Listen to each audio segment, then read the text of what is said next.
Praise the Lord. Isho മിശിഹായ്ക്ക് സ്തുതിയായിരിക്കട്ടെ.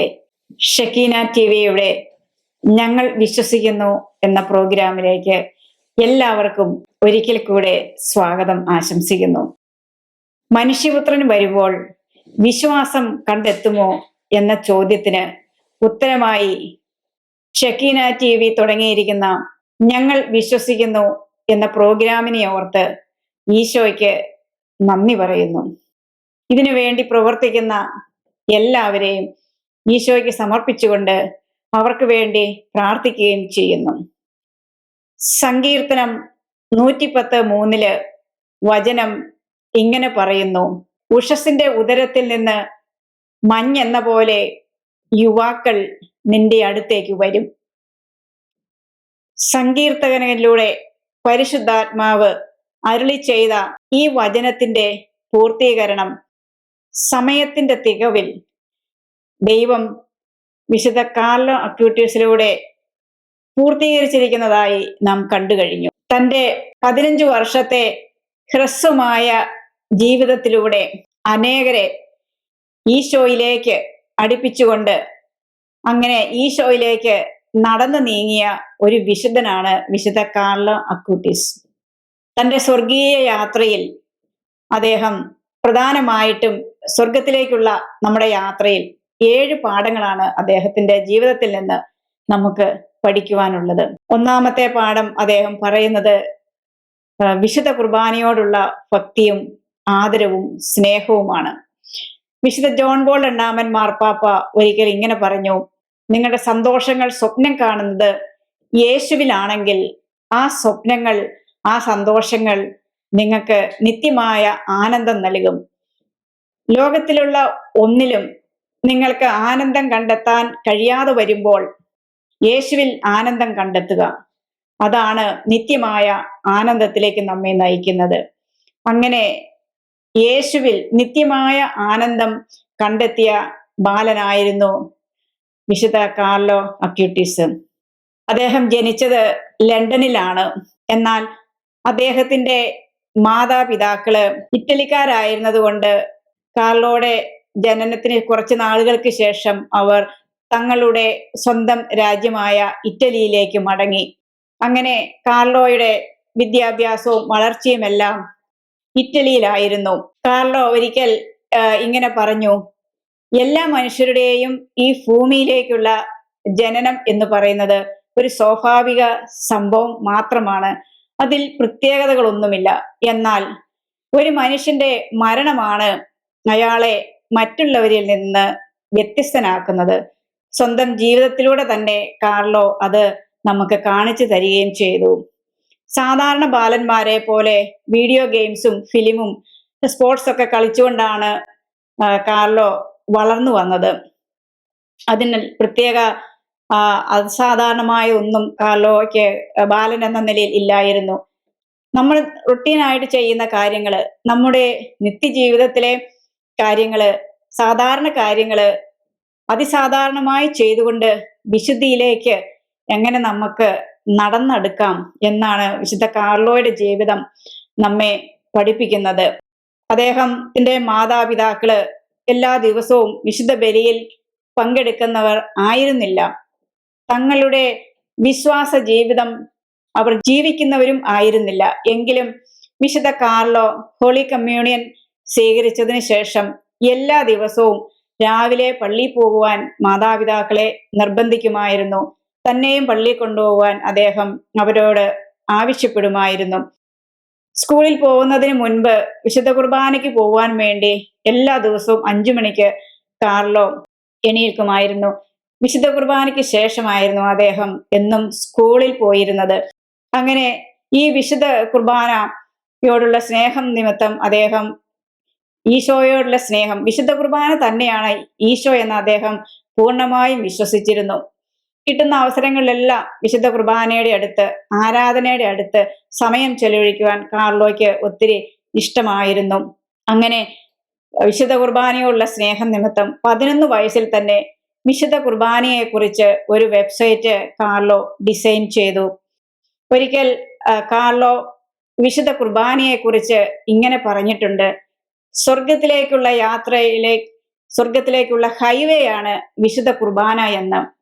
എന്താണ് ഹൈവേയും സാധാരണ റോഡും തമ്മിലുള്ള വ്യത്യാസം? നമുക്കറിയാം, ഹൈവേയിലെ സ്പീഡ് ലിമിറ്റ് സാധാരണ റോഡിൽ നിന്ന് വളരെ വ്യത്യസ്തമാണ്. നമുക്ക് പെട്ടെന്ന് നമ്മുടെ ലക്ഷ്യസ്ഥാനത്തെത്താൻ ഹൈവേയിലൂടെ യാത്ര ചെയ്യാൻ നമുക്ക് പറ്റും. അതുകൊണ്ട് നമുക്ക് പെട്ടെന്ന് എവിടെയെങ്കിലും പോകണമെങ്കിൽ നമ്മൾ ഹൈവേയിലൂടെയാണ് യാത്ര ചെയ്യുന്നത്. സാധാരണ റോഡിൽ കൂടെ യാത്ര ചെയ്താൽ നമുക്ക് അങ്ങനെ പെട്ടെന്ന് ഫാസ്റ്റായിട്ട് പോകാൻ സാധിക്കില്ല. കാരണം അവിടുത്തെ സ്പീഡ് ലിമിറ്റ് കുറവാണ്. ഇതുപോലെ തന്നെയാണ് വിശുദ്ധ കുർബാനയും. സ്വർഗത്തിലേക്ക് ഉള്ള നമ്മുടെ യാത്രയിൽ നമ്മുടെ ഹൈവേ ആണ് വിശുദ്ധ കുർബാന. കൂടുതൽ സമയം വിശുദ്ധ കുർബാനയുടെ അടുത്തിരിക്കുമ്പോൾ കൂടുതൽ കൂടുതൽ നമ്മൾ ഈശോയുടെ അടുത്താണ് ഇരിക്കുന്നത്. കൂടുതൽ നമ്മൾ ഈശോയെ പോലെ ആയി തീരും എന്നാണ് വിശുദ്ധ കാർലോ പറയുന്നത്. നമ്മൾ എല്ലാ ദിവസവും സൂര്യപ്രകാശത്തില് കുറച്ച് സമയം ഇരുന്ന് കഴിഞ്ഞാൽ നമ്മുടെ സ്കിൻ കളറിൽ ചേഞ്ച് വരുന്നതായിട്ട് നമുക്ക് കാണാൻ സാധിക്കും. ഇതുപോലെ തന്നെയാണ് വിശുദ്ധ കുർബാനയുടെ മുമ്പിൽ ഇരിക്കുന്നത് എന്നാണ് കാർലോ പറയുന്നത്. വിശുദ്ധ കുർബാനയുടെ മുമ്പിൽ ഇരിക്കുമ്പോൾ നമ്മുടെ ജീവിതത്തിൽ ഒത്തിരി മാറ്റങ്ങൾ വരും. നമ്മൾ കൂടുതൽ കൂടുതൽ ഈശോയെ പോലെ ആയിത്തീരും, കൂടുതൽ വിശുദ്ധിയുള്ളവരായി മാറും. അതുപോലെ തന്നെ നമ്മുടെ സ്വഭാവത്തിലൊക്കെ ഒത്തിരി മാറ്റങ്ങൾ വരും. നമ്മുടെ ആത്മാവ് ഈശോയുടെ ആത്മാവുമായി ചേർന്നിരിക്കുമ്പോൾ നമ്മുടെ ആത്മാവിൽ മാറ്റങ്ങൾ വരും. നമ്മുടെ കുറവുകൾ ഈശോ ഏറ്റെടുക്കും. നമ്മുടെ കുറവുകളെ അവിടുന്ന് അനുഗ്രഹങ്ങളാക്കി മാറ്റും. ഇതാണ് വിശുദ്ധ കാർലോ നമ്മുടെ സ്വർഗീയ യാത്രയിൽ നമ്മെ പഠിപ്പിക്കുന്ന ഒന്നാമത്തെ പാഠം. രണ്ടാമത്തെ പാഠം എന്ന് പറയുന്നത് കുമ്പസാരം എന്ന കൂദാശയെ കുറിച്ചാണ്. കുമ്പസാരം നമ്മുടെ ആത്മാവ് ചൂടുള്ള വായു നിറഞ്ഞ ഒരു ബലൂൺ പോലെയാണെന്നാണ് വിശുദ്ധ കാർലോ പറയുന്നത്. ഈ ബലൂൺ ഉയർന്ന് പൊങ്ങി ആകാശത്ത് പറക്കണമെങ്കിൽ അതിൽ ചൂടുള്ള വായു നിറഞ്ഞിരിക്കണം. നമ്മൾ ഒരു ചെറിയ പാപം ചെയ്യുമ്പോൾ അല്ലെങ്കിൽ ഒരു മാരക പാപം ചെയ്യുമ്പോൾ ഈ ബലൂൺ നേരെ താഴോട്ട് പതിക്കും. പിന്നെ അതിന് പൊങ്ങി പറക്കാനായിട്ട് സാധിക്കുകയില്ല. അതിന് വീണ്ടും പൊങ്ങി പറക്കണമെങ്കിൽ ഈ ബലൂണില് ചൂടുള്ള വായു നിറയ്ക്കണം. അങ്ങനെ ചൂടുള്ള വായു നിറയ്ക്കുവാൻ ദൈവം നമുക്ക് നൽകിയിരിക്കുന്ന കൂദാശയാണ് വിശുദ്ധ കുമ്പസാരം. കൂടെ കൂടെ നമ്മൾ കുമ്പസാരം സ്വീകരിക്കുമ്പോൾ നമ്മൾ വീണ്ടും ഉയർന്നുയർന്ന് പറക്കും. യേശുവുമായിട്ടുള്ള ദൈവവുമായിട്ടുള്ള നമ്മുടെ ബന്ധം വീണ്ടും പുനഃസ്ഥാപിക്കാൻ കുമ്പസാരം എന്ന കൂദാശ നമ്മുടെ ആത്മാവിന് ശക്തി പകരും, കൃപ നൽകും. അതുപോലെ തന്നെ നമ്മൾ ലൗകികമായ ഒത്തിരി വിജയങ്ങൾ നമ്മൾ നേടിയാലും അതൊന്നും നമ്മുടെ ആത്മാവിനെ ദൈവത്തിന്റെ അടുത്തേക്ക് ഉയർന്ന് പറപ്പിക്കുവാനായിട്ട്, നമ്മുടെ ആത്മാവാകുന്ന ബലൂണിന് ദൈവത്തിന്റെ അടുത്തേക്ക് ഉയർന്നു പറക്കുവാൻ സാധിക്കുകയില്ലെന്നാണ് വിശുദ്ധ കാർലോ നമ്മളോട് പറയുന്നത്. നമ്മൾ വിദ്യാഭ്യാസപരമായിട്ട് ഒത്തിരി ഹൈ ലെവലിലാണെങ്കിലും അതുപോലെ സാമ്പത്തികമായി ഒത്തിരി ഉന്നത വിജയങ്ങൾ നേടിയാലും ജോലിയിൽ നമ്മൾ ഒത്തിരി എക്സലന്റ് ആയാലും നമ്മുടെ ആത്മാവാകുന്ന ഈ ബലൂണിന് ഒത്തിരി ഉയർന്നു പറക്കാൻ സാധിക്കുകയില്ല.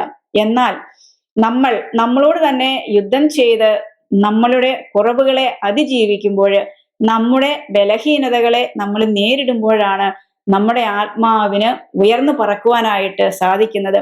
ദൈവവുമായിട്ട് അങ്ങനെ വീണ്ടും അനുരഞ്ജപ്പെടാൻ സാധിക്കുന്നത് കൂടെയുള്ള കുമ്പസാരം എന്ന കൂദാശ വഴിയിലൂടെയാണ്. മൂന്നാമതായിട്ട് വിശുദ്ധ കാർലോ നമുക്ക് നൽകുന്ന ആത്മീയ പാഠം വിശുദ്ധരോടുള്ള ഭക്തിയും സ്നേഹവും ബഹുമാനവുമാണ്. വിശുദ്ധ കാർലോ പറഞ്ഞു, എൻ്റെ ജീവിതത്തിൽ ഒരു സ്ത്രീ മാത്രമേ ഉള്ളൂ, അത് പരിശുദ്ധ അമ്മയാണ്. അതുപോലെ തന്നെ എല്ലാ ദിവസവും അദ്ദേഹം മുടങ്ങാതെ എല്ലാ പ്രാർത്ഥനകളും ഒരിക്കലും മുടക്കിയിരുന്നില്ല, മുടങ്ങാതെ പ്രാർത്ഥനകൾ ചെല്ലുമായിരുന്നു. ജപമാല അദ്ദേഹത്തിന് ഒത്തിരി ഇഷ്ടമായിരുന്നു. മാതാവിനോട് പ്രാർത്ഥിക്കുന്നതില്, ജപമാല ചെല്ലുന്നതില് വിശുദ്ധൻ പ്രത്യേക സന്തോഷം കണ്ടെത്തിയിരുന്നു. നമ്മളിലേക്ക് തന്നെ നോക്കിയിരുന്നു കഴിഞ്ഞാല് നമ്മുടെ ദുഃഖങ്ങള്, സങ്കടങ്ങള്, ആകുലതകള്, ഭയം എല്ലാം വർദ്ധിക്കും. അതുകൊണ്ട് നമ്മൾ ദൈവത്തിലേക്ക് നോക്കണം, ദൈവത്തിലേക്ക് നോക്കിയിരുന്ന് പ്രാർത്ഥിക്കണം. ദൈവത്തിലേക്ക് നോക്കാനുള്ള ഒരു ഉപാധിയാണ് പ്രാർത്ഥന എന്നാണ് കാർലോ പറയുന്നത്. അങ്ങനെ നമ്മൾ ദൈവത്തിലേക്ക് നോക്കുമ്പോൾ നമ്മുടെ ദുഃഖങ്ങള്, സങ്കടങ്ങളെല്ലാം ദൈവം ഏറ്റെടുക്കും. അത് സന്തോഷമായി മാറും. സഹനങ്ങളെ നേരിടുവാനുള്ള ശക്തി നമുക്ക് ലഭിക്കും. വിശുദ്ധ കുർബാനയുടെ മുൻപിൽ ഇരുന്നുകൊണ്ട് കാർലോ ഒരേ ഒരു പ്രാർത്ഥനയാണ് നടത്തിയിരുന്നത്. ദൈവമേ, എന്നെ കൂടുതൽ കൂടുതൽ വിശുദ്ധിയിൽ വളർത്തണമേ എന്ന ആ ഒരു പ്രാർത്ഥന മാത്രമാണ് കാർലോ ചെയ്തിരുന്നത്. മറ്റൊരു പ്രാർത്ഥനയും നമുക്ക് ആവശ്യമില്ല എന്നായിരുന്നു വിശുദ്ധൻ നമ്മളോട് പറയുന്നത്. തെസ്സലോനിക്കർക്ക് എഴുതിയ ലേഖനം 1-ാം ലേഖനത്തില് വിശുദ്ധ പൗലോസ് 4-ാം അധ്യായം 7-ാം വചനത്തില് വിശുദ്ധ പൗലോസ് ശ്ലീഹ ഇങ്ങനെ പറയുന്നുണ്ട്, വിശുദ്ധിയിലേക്കാണ് ദൈവം നമ്മെ വിളിച്ചിരിക്കുന്നത് എന്ന്. ഈ വചനത്തിന്റെ അർത്ഥം നന്നായി മനസ്സിലാക്കിയിരുന്നത് കൊണ്ട് ഈ വിശുദ്ധിക്ക് വേണ്ടി മാത്രമാണ് വിശുദ്ധ കാർലോ ദൈവത്തോട് പ്രാർത്ഥിച്ചിരുന്നത്. വിശുദ്ധ കാർലോ നമുക്ക് നൽകുന്ന 5-ാമത്തെ ആധ്യാത്മിക പാഠം എന്ന് പറയുന്നത് മറ്റുള്ളവരെ സ്നേഹിക്കുക എന്നതാണ്. എങ്ങനെയാണ് നാം മറ്റുള്ളവരെ സ്നേഹിക്കേണ്ടത്? ചെറുപ്പത്തിൽ വിശുദ്ധ കാർലോ തന്റെ കൂട്ടുകാർക്കിടയിൽ അറിയപ്പെട്ടിരുന്നത് ഒത്തിരി എളിമയും കരുണയുമുള്ള ഒരു ബാലനായിട്ടാണ്. കൂട്ടുകാരിൽ നിന്ന് ഒഴിഞ്ഞു മാറി നിൽക്കാത്ത ഒരു സുഹൃത്തായിരുന്നു കാർലോ. അദ്ദേഹത്തിന്റെ വീട്ടില് ജോലിക്ക് നിന്ന ഒരു പയ്യൻ ഒരിക്കൽ ഇങ്ങനെ പറഞ്ഞു, വിശുദ്ധ കാർലോ വചനം പറയുന്നത് കേട്ടാല് സ്വർഗത്തിൽ നിന്ന് ഇറങ്ങി വന്ന് ഒരു ദൈവദൂതൻ പറയുന്നത് പോലെ അത്രയ്ക്ക് മനോഹരമായിട്ടാണ് കാർലോ വചനം പറയുന്നത് എന്നാണ്. അതുപോലെ തന്നെ വഴിയരിയിൽ കിടക്കുന്ന ആരുമില്ലാത്തവർക്ക് ബ്ലാങ്കറ്റും സ്ലീപ്പിംഗ് ബാഗും കൊടുക്കുവാൻ കാർലോ മാതാപിതാക്കന്മാരെ നിർബന്ധിക്കുമായിരുന്നു. വീട്ടിലുണ്ടാക്കുന്ന അതേ ഭക്ഷണം ആരോരുമില്ലാതെ തെരുവുകളിൽ കഴിയുന്നവർക്ക് കൊടുക്കാനും കാർലോയ്ക്ക് ഒത്തിരി ഇഷ്ടമുണ്ടായിരുന്നു. വീട്ടിൽ കഴിച്ചിട്ട് മിച്ചം വരുന്ന ഭക്ഷണമല്ല, വീട്ടിലെല്ലാവരും കഴിക്കുന്ന അതേ ഭക്ഷണമാണ് കാർലോ ആരുമില്ലാത്തവർക്ക് പങ്കുവെച്ചിരുന്നത്. അതുപോലെ തന്നെ കൂട്ടുകാരോടെല്ലാം എപ്പോഴും ഈശോയെ കുറിച്ച് പറയാനും കാർലോയ്ക്ക് വിശ്വാസത്തെക്കുറിച്ച് പറയുവാനും കാർലോയ്ക്ക് ഒത്തിരി താല്പര്യമുണ്ടായിരുന്നു. അങ്ങനെ കിട്ടുന്ന ഒരവസരവും കാർലോ കളയില്ലായിരുന്നു. എല്ലാ ആദ്യ വെള്ളിയാഴ്ചയും ഈശോയുടെ തിരുഹൃദയത്തിന് സമർപ്പിക്കുവാനായിട്ട് കൂട്ടുകാരെ നിർബന്ധിക്കുമായിരുന്നു, മാതാപിതാക്കളെയും നിർബന്ധിക്കുമായിരുന്നു. കാർലോയുടെ നിർബന്ധത്തിന് വഴങ്ങി മാതാപിതാക്കള് കൂടുതൽ കൂടുതൽ വിശ്വാസമുള്ളവരായി തീർന്നു. അവർ കൂടുതൽ കൂടുതൽ വിശുദ്ധ കുർബാനയില് പങ്കെടുക്കുവാനും തുടങ്ങി.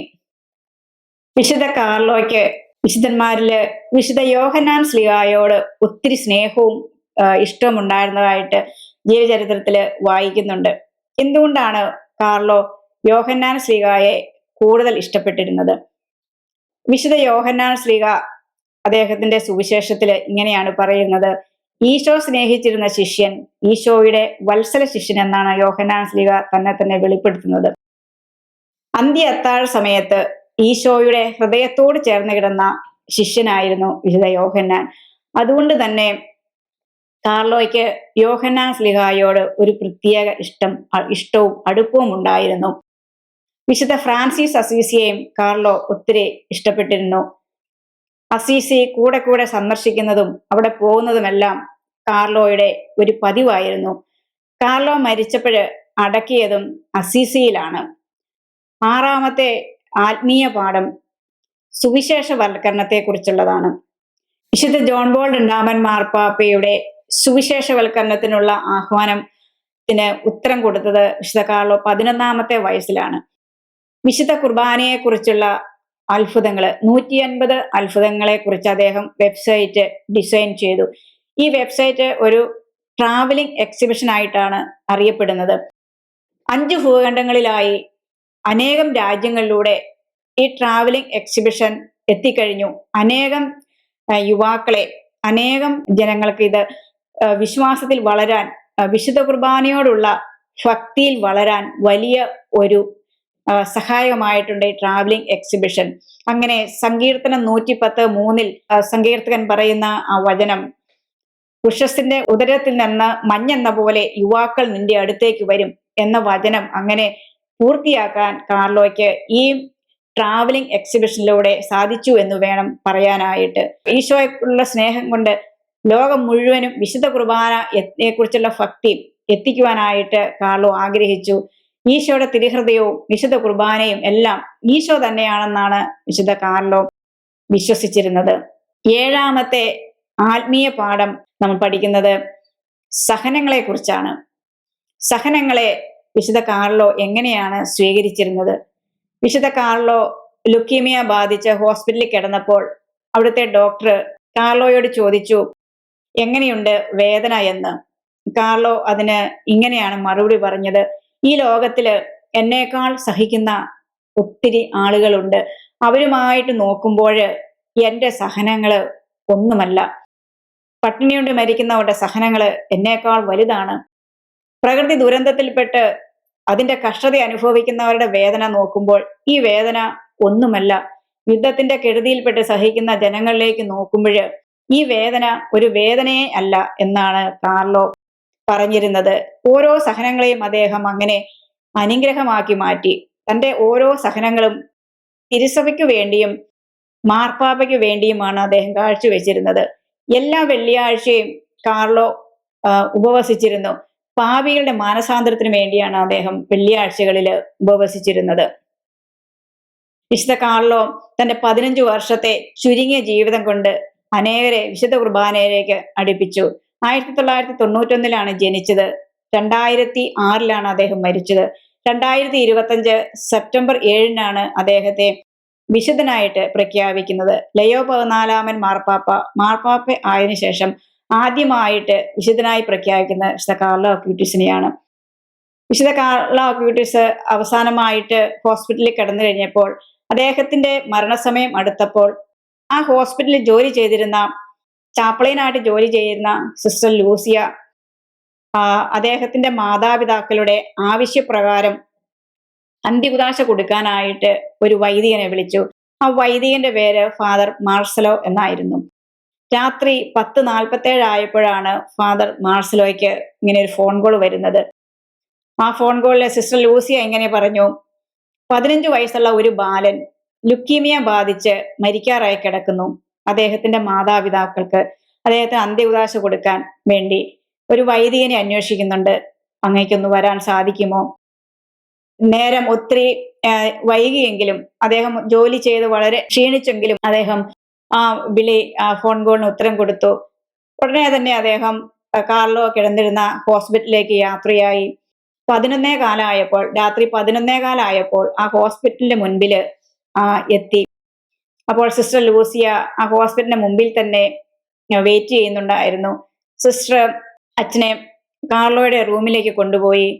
റൂം തുറന്ന് കാർലോയുടെ റൂമിൽ കയറിയപ്പോൾ അച്ഛൻ അത്ഭുതപ്പെട്ടു പോയി. ആ റൂം നിറയെ ഒത്തിരി പ്രകാശമായിരുന്നു. ഒരു പ്രത്യേകമായ ഒരു ദൈവാനുഭൂതിയാണ് ആ അച്ഛന് അവിടെ അനുഭവപ്പെട്ടത്. മാത്രമല്ല, കാർലോയുടെ മുഖത്തേക്ക് നോക്കുമ്പോൾ യാതൊരു ഭയമോ ഭീതിയോ ഒന്നുമില്ല. മരിക്കാൻ കിടക്കുന്ന ഒരു ബാലന്റെ മുഖത്ത് യാതൊരു ഭയവുമില്ല. വളരെ സന്തോഷം, കണ്ണുകൾ നിറഞ്ഞ പ്രകാശം. അപ്പോൾ അച്ഛൻ കാർലോയോട് ചോദിച്ചു, മരിക്കാൻ ഭയമുണ്ടോ എന്ന്. അപ്പോൾ കാർലോ അച്ഛനോട് ഇങ്ങനെ ചോദിച്ചു, ജോലി കഴിഞ്ഞ് വീട്ടിലേക്ക് മടങ്ങുമ്പോൾ അച്ഛന് ഭയമുണ്ടോ? വീട്ടിൽ പോകുന്നത് സന്തോഷമല്ലേ? എന്റെ സ്വർഗീയ ഭവനത്തിലേക്ക് പോകാൻ ഞാൻ എന്തിനാണ് ഭയപ്പെടുന്നത്? ഇതായിരുന്നു കാർലോയുടെ മറുപടി. കാർലോ അച്ഛനോട് ഒന്ന് കുമ്പസാരിക്കണമെന്ന് പറഞ്ഞു. കുമ്പസാരിക്കാൻ നേരത്ത് കാർലോ ഇങ്ങനെ ചോദിച്ചു, ഞാൻ മരിക്കുന്നത് എൻ്റെ മാതാപിതാക്കൾക്ക് സങ്കടമാണ്, എന്നാൽ എൻ്റെ ദൈവത്തിന്റെ അടുത്തേക്ക് പോകുന്നത് എനിക്ക് സന്തോഷമാണ്. ഇത് സ്വാർത്ഥതയാണോ? അച്ഛൻ പറഞ്ഞു, അതൊരിക്കലും ഒരു സ്വാർത്ഥതയല്ല എന്ന്. അങ്ങനെ കുമ്പസാരം കഴിഞ്ഞ് അന്ത്യകുദാശക്കുള്ള പ്രാർത്ഥനകളും ചൊല്ലിക്കഴിഞ്ഞപ്പോൾ കാർലോ കുറച്ചു സമയം കണ്ണടച്ചു കിടന്നു. അങ്ങനെ കണ്ണടച്ച് കിടന്നിട്ട് കാർലോ വീണ്ടും കണ്ണു തുറന്നിട്ട് ആ റൂമിലുള്ള എല്ലാവരോടും ഇങ്ങനെ പറഞ്ഞു, ഈ റൂമില് അനേകം ആയിരക്കണക്കിന് മാലാഖമാര് സ്വർഗീയ സംഗീതം ആലപിക്കുന്നുണ്ട്. എനിക്കത് കേൾക്കാം. പക്ഷെ അവിടെയുള്ള വേറെ ആർക്കും അത് കേൾക്കുവാൻ കഴിയുന്നില്ല. അടുത്തുള്ള ഒരു വിൻഡോയിലേക്ക് ചൂണ്ടിയിട്ട് കാർലോ പറഞ്ഞു, അവിടെ മാതാവും ഈശോയും നിപ്പുണ്ട് എന്ന്. അങ്ങനെ അനേകം സ്വർഗീയ സൈന്യങ്ങളുടെ അകമ്പടിയോടുകൂടെ കാർലോ തൻ്റെ സ്വർഗത്തിലേക്കുള്ള യാത്ര പൂർത്തിയാക്കി സ്വർഗത്തിലേക്ക് എടുക്കപ്പെട്ടു. ഫാദർ മാർസലോ പറഞ്ഞു, ഇങ്ങനെ ഒരു മരണം ഞാൻ ഒരിക്കലും കണ്ടിട്ടില്ല എന്ന്. ദൈവത്തിന് മഹത്വമുണ്ടാകട്ടെ.